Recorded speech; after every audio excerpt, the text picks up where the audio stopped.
ஆனால் மோடி அன்புமணியை விரும்புகிறார். ஒரு சீட்டை கன்வெர்ட் பண்ணி தந்தவர். 2016 சொல்கிறீங்க தர்மபுரி. எஸ். ஸோ அன்புமணியை பேசுங்கன்னு மோடி சொல்லிட்டாரு. அவர் வருவாரா அவர் வருவாரா அவர் வருவாரான்னு வழிமேல் விழி வச்சு திருமாவளவனுக்காக காத்திருப்பாங்க.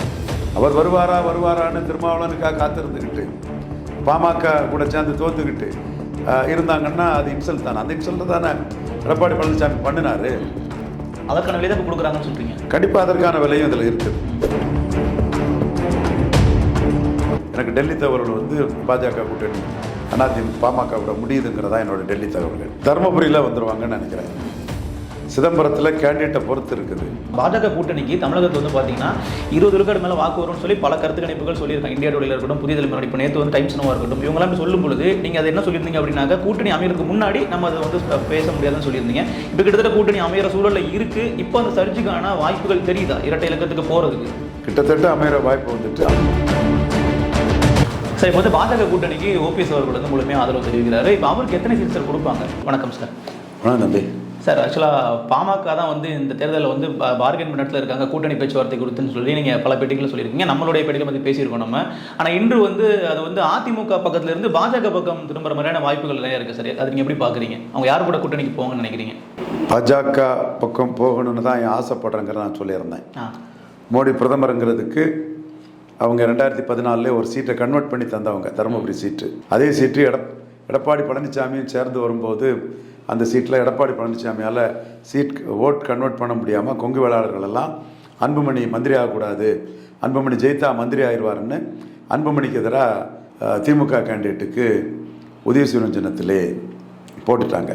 அதாவது ரெட்டலைக்கு போடக்கூடிய கொங்கு வேளாளர்கள் அன்புமணி அமைச்சராகிடக்கூடாதுன்னு ரெட்டலைக்கு வாக்காளர்கள் உதயசூரியனுக்கே மாறி போட்டுட்டாங்க.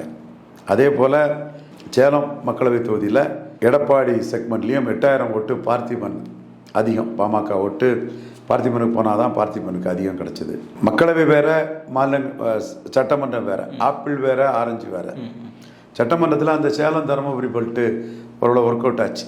வெள்ளாளக்கவுண்டர் எடப்பாடி பழனிசாமி ஐயா அவர்கள் முதலமைச்சர் என்பதற்கும் டாக்டர் ஐயா ராமதாஸ் அவர்கள் 10.5 வன்னியர் கிடைச்சதுலையும் கொஞ்சம் ஒர்க் அவுட் ஆச்சு. 2021 பார்லிமெண்ட்டில் அது ஒர்க் அவுட் ஆகுமாங்கிறது பெரிய டவுட்டு.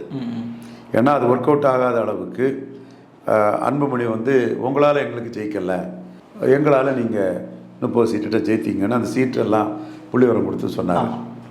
எடப்பாடி பழனிசாமியும் திருமாவளவன் கூட்டணிக்கு வேணும், திருமாவளவன் வெற்றி வீரர்ங்கிறதுல திருமாவளவன் கூட்டணிக்கு வேணுங்கிற ஆசையில் அவர் என்ன சொன்னாருன்னா, மாறி மாறி கூட்டணி போடுறது அவங்க வழக்கம், திமுக கூட்டணியிலே அவங்க போய் சேர்ந்துட்டாங்கன்னு சேர்ந்துட்டான்னு ஒரு அபாண்டமான பொய்யையும் சேர்த்து சொல்லிட்டார். பாஜக கூடயும் பாமக கருத்து வேறுபாடு இருந்தது. இதே ஜாதிவாரி கணக்கெடுப்பில் அண்ணாமலை மக்களை பிளவுபடுத்துங்கிற கருத்தையும் சொன்னார். தருமபுரி வளராததுக்குள்ள காரணங்களை அண்ணாமலை பேசும்போது அதற்கும் செந்தில் நினைக்கிறேன் பாமக முன்னாள் எம்பி கடும் எதிர்வினை ஆற்றினார். ஆனால் மோடி அன்புமணியை விரும்புகிறார். ஒரு சீட்டை கன்வெர்ட் பண்ணி தந்தவர். 2014 சொல்கிறீங்க தர்மபுரி. எஸ். ஸோ அன்புமணியை பேசுங்கன்னு மோடி சொல்லிட்டாரு. நம்மளும் அதுக்கு 14 கன்வெர்ட் பண்ணி தந்தவருங்கிறதையும், எதிர்ப்பு ஓட்டுகள் பிளவுபட்டால் பாமக தருமபுரியில் ஜெயிக்குங்கிறதையும் நம்ம தொடர்ந்து சொல்லிட்டு இருந்தோம். ஏன்னா எடப்பாடி வந்தாருன்னா அவருக்கும் வெள்ளாளக்கவுண்டருக்கு எதிர்ப்பு இருக்குது, அவருக்கும் C V Shanmugam, KP Munusamy இவங்க மையமாக வச்சு எதிர்ப்பு இருக்கணும் போது அந்த 2019 ரிசல்ட் ஆகிடக்கூடாது. 14 ரிசல்ட் வந்தால் நமக்கு சீட்டு கன்வெர்ட் ஆகுது. ஸோ பாமக ஒரு சீட் கன்வெர்ட் பண்ணி தரக்கூடிய கட்சி. இன்னும் சீட்டுகளை எதிர்பார்க்கலாம். என்னால் ஒன்று கன்வெர்ட் பண்ணி தந்திருக்காங்க, ட்ராக் ரெக்கார்டு இருக்குது. அதனால் மோடி பாமக வேணும்னு விரும்பவும் அண்ணாமலை தான் அந்த ரிப்போர்ட்டை கொடுத்தாரு. அவங்க பாமக 9+1ங்கிற அளவுக்கு போயிட்டுருக்கு. முன்ன பின்ன வரலாம்.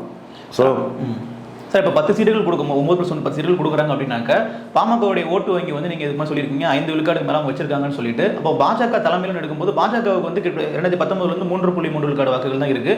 அப்போ 3.3 விழுக்காடு வாக்குகள் கொண்ட பாஜக தலைமையில் ஒரு கூட்டணி அமைக்கும் போது இந்த 10 சீட்டுகள்ன்றது கரெக்டான நம்பரா சார்? 10 சீட்டு அவங்க பலமான சீட்டு 8 சீட்டு எடுத்துருவாங்க. அவங்களுக்கு வாக்கு பலம் உள்ள சீட்டெல்லாம் அவங்ககிட்டே போயிடும். பாமக அது நஷ்டம்னு சொல்ல முடியாது. ராஜ்யசபா சீட்டு கேரண்டி ஆகுது. ஸோ அவங்க 2026 இதே இதுக்குள்ளே வந்து அவங்களுக்கு அன்புமணி சிஎம்னு சொல்லி கூட நிற்கலாம். எடப்பாடி கூட போனால் 26 அரசியல் வந்து முடிஞ்சு போச்சு. எடப்பாடி தோற்று போயிட்டாருன்னா 26 அவங்களுக்கு வந்து அரசியல் இல்லை. ஏன்னா எடப்பாடி சீஃப் மினிஸ்டராக சொல்லி அப்பவும் எடப்பாடி என்ன பண்ணுவார்னா பாமக கைக்குள்ளே வச்சுக்கிட்டு பாமகவில் தோற்றுன்னு சிவி சண்முகத்தை விட்டு பேட்டி கொடுக்க வச்சுக்கிட்டு அவர் வருவாரா அவர் வருவாரா அவர் வருவாரான்னு வலிமேல் வெளி வச்சு திருமாவளவனுக்காக காத்திருப்பாங்க. அப்போ பாமக இன்சல்ட் தானே. அவர் வருவாரா வருவாரான்னு திருமாவளவனுக்காக காத்திருந்துக்கிட்டு பாமக கூட சேர்ந்து தோத்துக்கிட்டு இருந்தாங்கன்னா அது இன்சல்ட் தானே. அந்த இன்சல்ட் தானே எடப்பாடி பழனிசாமி பண்ணினாரு. அதற்கான விலை தான் கொடுக்குறாங்கன்னு சொல்றீங்க. கண்டிப்பாக அதற்கான விலையும் இதில் இருக்குது.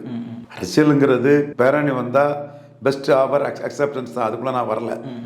ஆனால் இவங்க இன்னைக்கு பாஜக கொடுக்கறது பெஸ்ட் ஆஃபர்னு நினைக்கிறாங்க. அதுக்கு காரணம் பாஜக கூட போனால் மோடி பிரதமர்னு தான் போகிறோம்.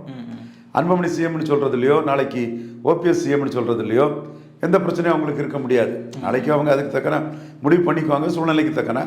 ஆனால் இந்த இதில் அவங்க விட்டு கொடுத்து போக வேண்டிய அவசியம் இருக்காது. அன்னைக்கு தக்கன உள்ள முடிவு எடுத்துக்கலாம். ஆனால் எடப்பாடி சிங்கிள் பர்சன் பார்ட்டியாட்டு ஆகிட்டு ஒத்த தலைமை ஆகிட்டு எதிர்கட்சி தலைவராக இருக்கார். சீஃப் மினிஸ்டராக இருந்தவர். அவரோட கூட்டணி போனால் அது போல சிஎம் கேண்டிடேட்டாக போக முடியுமா? பிரைமினிஸ்டர் கேண்டிடேட் இல்லாத எடப்பாடி கூட போய் கூட்டணி போனால் அதற்கு பிறகு அவரை மீறிக்கிட்டு சிஎம் கேண்டிடேட்டாக வர முடியாது இல்லையா? தோத்தா அப்புறம் அவருக்கு கொடுக்கக்கூடிய டேக்கிட் ஆர் லீவிட்டு தானே எடுக்கணும். அதனால அவங்க வந்து பாராளுமன்ற தேர்தலில் தங்கள் பலத்தை நிரூபிக்க நினைக்கிறாங்க. தருமபுரியில் ஜெயித்தா ஒரு எம்ஓஎஸ் கிடைக்கலாம். அன்புமணி இல்லை, சௌமியா அன்புமணி கூட தருமபுரியில் நிற்கலாம். ஸோ தங்களோட அரசியல் வளர்ச்சிக்கு அன்புமணி சிஎம் கேண்டிடேட்டுங்கிறத காம்ப்ரமைஸ் பண்ணி போகாததுக்கு அதன் மூலமாக கட்சி நிலைச்சு நிற்கிறதுக்கு பாஜக கூட்டணி பெட்டர்னு கூட அவங்க நினச்சிருக்கலாம். ஸோ இன்னைக்கு உள்ள இது வந்து எனக்கு டெல்லி தகவல்கள் வந்து பாஜக கூட்டணி பாமக விட முடியுதுங்கிறதா என்னோட டெல்லி தகவல்கள். Okay sir. சார் அதே மாதிரி இப்போ வட தமிழகத்தில் வந்து 2ஆம் இடம் வர்றதுக்கு பாமகவுடைய பங்கு ரொம்ப அத்தியாவசியம் சொல்லியிருந்தீங்க. அப்படி இருக்கும்போது இப்போ பாஜக பாமகவுடைய கூட்டணி 2ஆம் இடம் வட தமிழகத்தில் வர்றதுக்கான வாய்ப்புகள் இருக்கா? தருமபுரியில் வந்துருவாங்கன்னு நினைக்கிறேன். சிதம்பரத்தில் கேண்டிடேட்டை பொறுத்து இருக்குது. ஸோ இது மாதிரி தொகுதிகளுக்கு தக்கன அது 2ஆவது இடங்கிறது இருக்கும். ஏன்னா 2ஆவது இடம் பாஜகவுக்கு ப்ரூவ்டு ஓட்ஸ் இல்லை வட தமிழகத்தில். ப்ரூவ்டு ஓட்ஸ் இது இல்லை. சேலத்தில் இல்லை, தருமபுரியில் இல்லை, கிருஷ்ணகிரியில் ஓரளவு இருக்குது. ஸோ ப்ரூவ்டு ஓட்ஸு வட தமிழகத்துக்குள்ள பாஜகவுக்கு இல்லை. மோடி பிரதமருங்கிறதுக்காக வரக்கூடிய ஒரு பெர்செப்ஷன் வைஸ் நம்ம சொல்லக்கூடிய அது வரக்கூடிய அந்த வாக்குகள் தான் வட தமிழகத்தில் இருக்குது. அந்த வாக்கு சரியாக வந்தால் பல இடங்களில் எடப்பாடிக்கு செக் ஆகும். பட் இப்போ சிதம்பரம் அண்டு தருமபுரி ஷுவர், சிதம்பரமும் அதுக்குள்ளே வரலாம். மற்ற இடங்களில் ஒரு ஃபைட்டை கொடுப்பாங்க. ஏன்னா அவங்க ஈக்குவலாக நீயா நானாங்கிற ஒரு ஃபைட்டாக இருக்கும். ஆனால் திமுக சரிஞ்சுன்னா நிற்கலாம். சார் இப்போ வந்து பாஜக பாமக கூட்டணி அமைஞ்சதுக்கு இப்போ கிட்டத்தட்ட அமைய சூழல் இருக்குன்னு அந்த கேள்வி கேட்குறேன். இப்போ பாஜக கூட்டணிக்கு தமிழகத்தில் வந்து பார்த்தீங்கன்னா 20 விழுக்காடு மேலே வாக்கு வரும்னு சொல்லி பல கருத்து கணிப்புகள் சொல்லியிருக்காங்க. இந்தியா டோலியில் இருக்கட்டும், புதிய தலைமுறை, இப்போ நேற்று வந்து டைம்ஸ் நோவாக இருக்கட்டும், இவங்களாம் சொல்லும் பொழுது நீங்கள் அதை என்ன சொல்லியிருந்தீங்க அப்படின்னாக்கா கூட்டணி அமைகிறதுக்கு முன்னாடி நம்ம அதை வந்து பேச முடியாதுன்னு சொல்லியிருந்தீங்க. இப்போ கிட்டத்தட்ட கூட்டணி அமைகிற சூழலில் இருக்குது. இப்போ அந்த சர்ச்சைக்கான வாய்ப்புகள் தெரியுதா இரட்டை இலக்கத்துக்கு போகிறதுக்கு? கிட்டத்தட்ட அமைகிற வாய்ப்பு வந்துட்டு அமைஞ்ச பிறகு நான் தெளிவாக பேசுகிறேன். அமைஞ்சுக்கலாம், அமைஞ்ச பிறகு சொல்கிறேன். சரி, ஓகே சார். சார் இப்போ வந்து பாஜக கூட்டணிக்கு ஓபிஎஸ் அவர்கள் வந்து முழுமையாக ஆதரவு தெரிவிக்கிறாரு. இப்போ அவருக்கு எத்தனை சீட் சார் கொடுப்பாங்க? ஏன்னா அவர் வந்து இப்போ நீங்கள் வந்து சொன்னீங்கிறதுக்கு முன்னாடி ஓபிஎஸ்க்கு அதிகமாக கொடுக்கணுன்ற மாதிரி வந்து அவங்களுக்கு பெரிய வலிமைன்னு சொன்னீங்க. ஆனால் இப்போ இருக்கிற சூழலில் பாமக உள்ளே வந்துருக்கிற சூழலில் ஓபிஎஸ்க்கு எத்தனை சீட்டுகள் கிடைக்கிறதுக்கு வாய்ப்பு இருக்குது? இன்னைக்குள்ள மாடர்ன் பொலிட்டிக்ஸில் எம்பி எலெக்ஷனுங்கிறது ரொம்ப காஸ்ட்லியாக இருக்குது. ஜெயலலிதா 2014 அதை உருவாக்கிட்டாங்க. 144 போட்டு 200 ரூபா கொடுத்தாங்க. அப்போ ஓபிஎஸ் தரப்பு அதிக சீட்டு எடுக்கிறாங்களா, வெற்றி வாய்ப்புள்ள சீட்டுகளை எடுக்கிறாங்களாங்கிறது இன்றைக்கி ஒரு கேள்வியாக தான் இருக்குது. ஓகே, ஓபிஎஸ் ஒரு பெரிய சக்தியாக காட்டி களமாடுறது கரெக்டாக இருக்கும். ஓபிஎஸும் டிடிவியும் முக்குலத்தோர் ஸ்ட்ராங் தொகுதிகளில் நின்று அந்த தொகுதிகளை வெற்றி பெறதுக்கான முயற்சிகளை ஈடுபடுவாங்கன்னு தெரியுது. பொறுத்திருந்து பார்ப்போம். அவங்க அதிக எண்ணிக்கையில் போட்டியிடுறது அந்த அணிக்கு பணம் சேர்க்குங்கிறது என்னோட கருத்து.